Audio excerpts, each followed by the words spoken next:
tempat yang tinggi, tempat yang agung. Di situ berbagai macam kenikmatan Allah berikan kepadanya. Di mana tuh? Di alam barzakh, di alam kubur. Kita baru bicara alam barzakh, kita belum bicara alam akhirat. Di alam kubur tempatnya ruh ada 3. Itu dia. Yang pertama tadi, iliyin, tempat yang tinggi, tempat yang mulia, tempat yang terang, tempat yang luas, tempat yang adem. Dan tempat yang kedua adalah tempat yang sijin, tempat yang panas, tempat yang penuh dengan siksaan dari para malaikat-malaikat Allah yang datang buat nyiksa di alam kubur. Itu dia. Yang ketiga, tempatnya ruh di mana?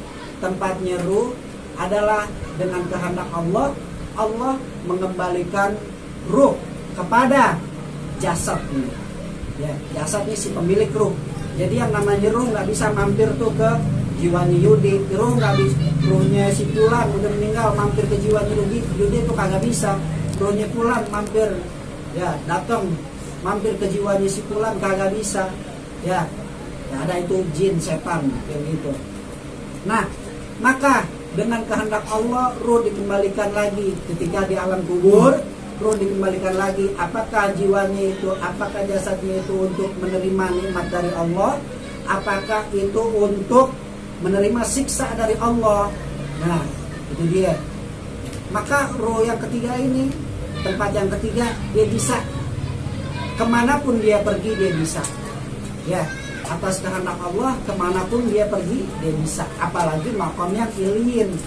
Yang ketiga jadi tempatnya biasa-biasa aja. Yang pertama iliyin, yang kedua sijin, yang ketiga tempat biasa-biasa aja. Maka pernah ada satu riwayat, guru punya guru cerita, ya, satu ketika di Yaman ada tukang gali kubur.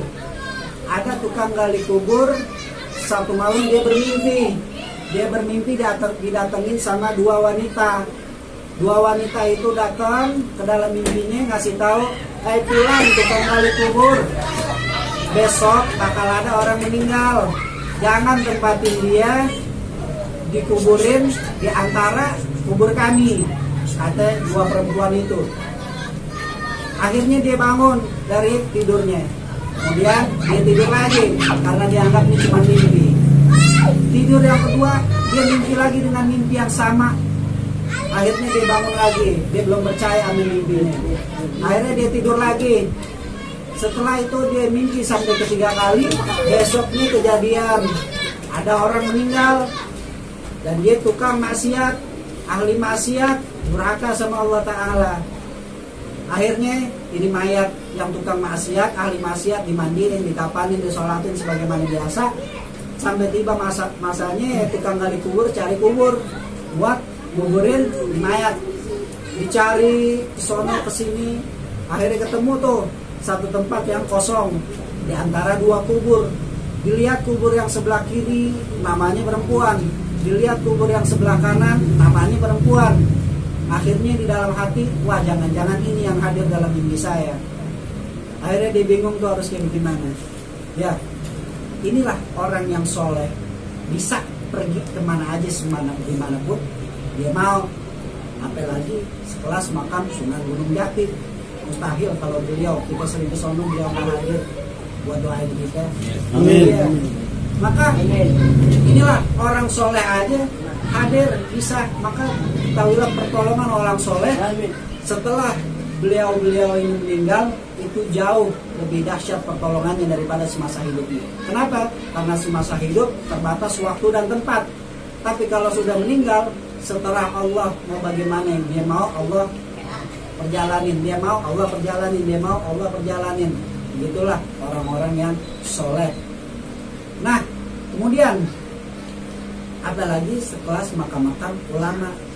Ya, itu dia manfaat daripada kita berziarah kepada para alim ulama. Kita minta wasilah, kita minta didoain oleh mereka agar kita diijabah daripada doa-doa kita. Wala tahsabannal ladzina qutilu fi sabilillah amwat. Jangan kira orang yang mati di jalan Allah semasa hidupnya dia nyebarin ilmu-ilmu agama, semasa hidupnya dia rajin sedekah, semasa hidupnya dia tolong fakir miskin.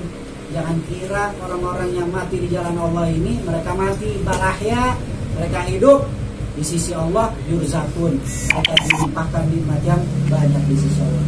Maka cukup sekian, mudah-mudahan kita